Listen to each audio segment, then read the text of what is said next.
our Season 8 Day 7 crossover semifinals. First game, best player of the game from Team Glenfiddich, we have Sir Alvin Mendoza.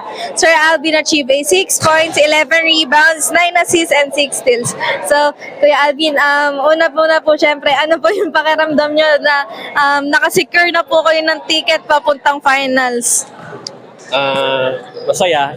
Siyempre, at saka, kasi first time kong makapasok ng finals dito sa BABB eh. Tsaka, MVP! Tsaka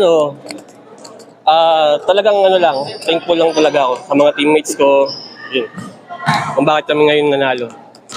So, Kuya Alvin, ano po ba ang ginawa niyong paghahanda para sa game niyo po ngayong gabi? Since nakita naman po sa stats kung gaano po yung pinakita niyong laro and kung gaano po yung sipag na ginawa niyo. Halata naman po sa 6 steals and sa 11 rebounds. So, Kuya Alvin, ano pa po yung pwede po naming makita sa susunod po na match niyo or sa finals po? Siguro yung siguro yung sipag namin. Siguro sasabay ako sa mga ka-teammate ko kasi mga teammate ko masisipag eh. Kaya nasasabay lang ako sa kanila. Yun. So, lastly, Kuya Alvin, any message po sa Team Glenfiddich since may chance na nga po kayo para maging champion ngayong conference, and sino po yung gusto niyong batiin and pasalamatan po?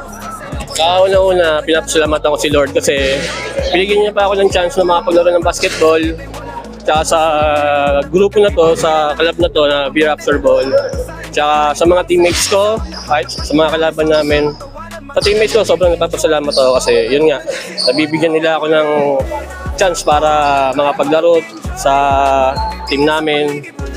Kumbaga, nabibigyan nila ako ng tiwala. Ganun. Tapos, sa misis ko, kay Charis Ramirez, tsaka Mendoza, tsaka kay dalawang anak ko, kay Calvin Gion and Chas Gabin, tsaka kay Ernie Mangas. Special shoutout kay Kuya Ernie. So once again, Kuya, congrats po. So once again, for our Season 8 Day 7 crossover semifinals, first game, best player of the game from Team Glenfiddich, we have Sir Alvin Mendoza. Congrats po! Yo, we have to all tayo mag-enjoy.